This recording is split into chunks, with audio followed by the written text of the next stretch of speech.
Hello বন্ধুরা, welcome back to my channel. কেমন আছো তোমরা? আশা করছি ভালো আছো। তোমাদের ভালোবাসায় আমরাও ভালো আছি। তো দেখো, সকাল সকাল ভিডিওটা শুরু করেছি। আজকে কিন্তু আমি সকাল সকাল বললাম, কারণ আজকে আমি সকাল সকাল ভিডিও শুরু করতে পারিনি। আজকে আমি ঘুম থেকে উঠেছি প্রায় 8:30টার মতন, কারণ প্রচণ্ড পরিমাণে বৃষ্টি হচ্ছিল। আর এই বৃষ্টির মধ্যে সারাদিনে আমি কী কী কাজকর্ম করলাম, কী কী রান্না করলাম, 2 বাচ্চা নিয়ে সবটাই তোমাদের সঙ্গে শেয়ার করব। যেহেতু এটা শনিবারের ভিডিও, তো সবটাই তোমরা দেখতে পাবে, কী কী করলাম, কী রান্না করলাম। তো ভিডিওটা অবশ্যই স্কিপ না করে সম্পূর্ণ দেখো। আর যারা নতুন আছো অবশ্যই চ্যানেলটাকে সাবস্ক্রাইব করে দিও। আর যেহেতু আমাদের এখানে রোজ দিনই এত পরিমাণে বৃষ্টি হচ্ছে যে কি বলবো। দেখো, এখন একটু বৃষ্টিটা কম, কিন্তু সকাল থেকে প্রচণ্ড পরিমাণে বৃষ্টি হচ্ছিলো। কি রান্না করবো বুঝতেই পারছিলাম না। তো দেখো, এদিকে আমি ফ্রিজ করে চিন্তা করছিলাম কি রান্না করব। তো দেখে নিলাম এখানে সাতপুঁতি এনে রেখেছে, কচুর ফুল এনে রেখেছে, চাল কুমড়ো আছে, তো এগুলোই রান্না করব। তো ভিডিওটা এখান থেকে শুরু করছি। তখন বাজে প্রায় 8:30টার মতো ঘড়িতে। এদিকে দেখো কি পরিমাণে বৃষ্টি হচ্ছিলো, আর আমি কিন্তু ঘর টর মুছে নিয়েছিলাম। সেই স্কিপটা তোমাদের সঙ্গে নেওয়া হয়নি, কারণ এত বৃষ্টিতে কী আর করবো বলো। আর এদিকে দেখো আমি একদম ভিজে অবস্থা, শেষ ভিজে ভিজেই কাজ করতে হচ্ছিলো। তো এই পাশে এসে দেখো বাসন কত জমা হয়ে গেছে রান্নাঘরে, সেগুলোকে মেজে নিব। তো চলো বাসনগুলো মেজে নিই। বাসন মাজতে মাজতে তোমাদের সঙ্গে কিছু গল্প করে নিই। যে আজকে আমার ঘুম থেকে উঠেছি সকালে, মনে করো 5টার সময় আমি ঘুম থেকে উঠেছি, ছেলে উঠেছিল। এবার ঘুম থেকে উঠে ভাবলাম কি কাজ করব, কিন্তু এত পরিমাণে বৃষ্টি হচ্ছিল যে কি বলবো।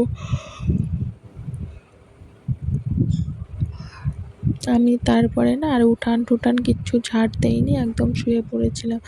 আর ছেলেকেও ঘুম পাড়িয়ে দিয়েছিলাম। তারপরে ছেলে যে সকালবেলা উঠে ঘুমাইছিল, ওই ঘুম থেকে উঠতে উঠতে ছেলের 8:30টার মতন বেজে গেছিলো। তো ছেলের সঙ্গে তারপর 8:30টার সময় আমারও ঘুম ভাঙলো। তো 8:30টার সময় ঘুম থেকে উঠে পড়েছিলাম। অনেকটাই দেরি হয়ে গেছিলো, তো তাড়াহুড়ো লেগে গেছিলো। সকালে দেরি করে উঠলে না একটা কাজও ঠিকঠাক হয় না। আর এদিকে বৃষ্টিতে আরও কাজ হচ্ছে না। দেখো আমার জামা কাপড় টাপড় সব ভিজে গেছে, কারণ আমি বৃষ্টিতে ভিজেই টাইম কলের জল এসেছিলো, টাইম কলের জল নিয়ে আসলাম বৃষ্টিতে ভিজে, সের জন্যে কি আরও ভিজে গেছি। তো কী করা যাবে বলো, বাচ্চা থাকলে তো একটু তাড়াহুড়ো করেই কাজ করতে হবে। আর আমি দেখো এদিকে তাড়াহুড়ো করে বাসনগুলোকে মেজে নিচ্ছিলাম।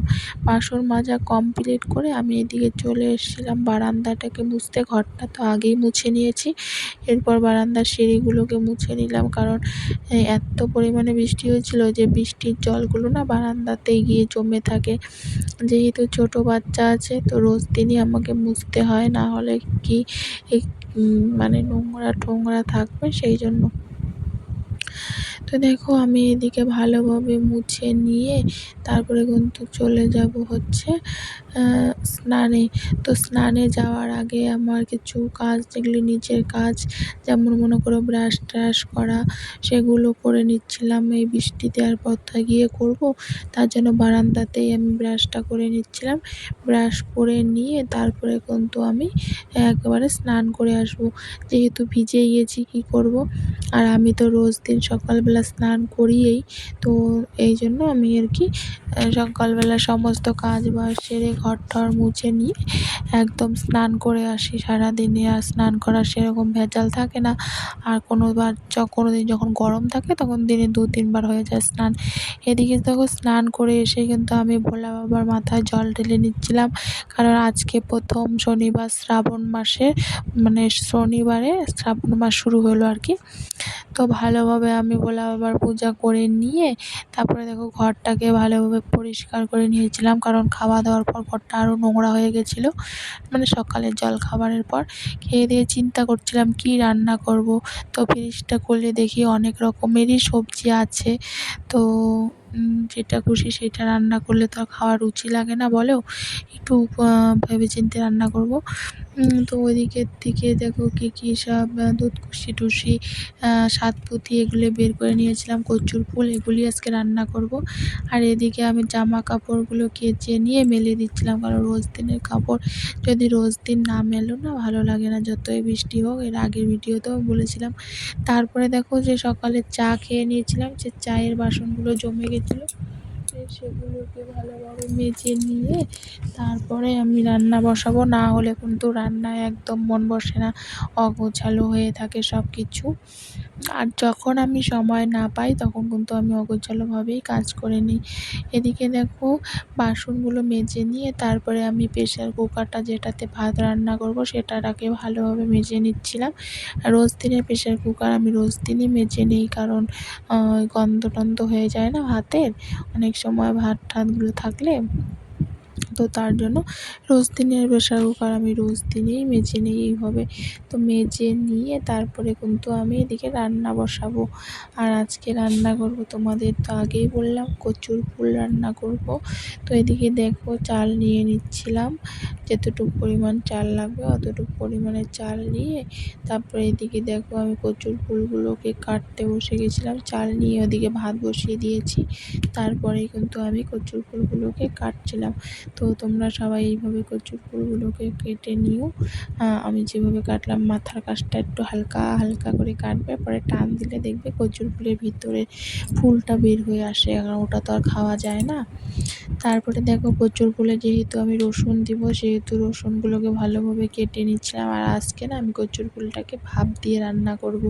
গরম জলের মধ্যে কচুর ফুলটাকে দিয়ে হালকা গরম করে নিয়ে তারপরে কিন্তু আমি কড়াইতে তেল দিব, রসুন বাটা লঙ্কা বাটা দিয়ে ভালোভাবে এটাকে ভাজি করে তারপরে আমি কচুর ফুলগুলোকে ঢেলে দিলাম। তারপরে পরিমাণ মতো হলুদ লবণ দিয়ে ভালোভাবে ভাজি করব, করে নিয়ে কিন্তু জল দিয়ে কষাবো। আর রান্না করব পোস্ত দিয়ে সাতপুঁতি, তোমরা কি বলো জানি না, ঝিঙ্গার মতন যে ছোট ছোট হয় ওটা, আমরা তো এদিকে আমরা বলি সাতপুঁতি। তো ওটাই রান্না করব আজকে পোস্ত দিয়ে, কাঁচা লঙ্কা আর হচ্ছে কি পেঁয়াজ সম্বারে দিব। আর এদিকে দেখো তেল গরম করে পেঁয়াজ কাঁচা লঙ্কা সম্বারে দিয়ে এদিকে পোস্ত বেটে নিয়েছি শিলনোড়াতে।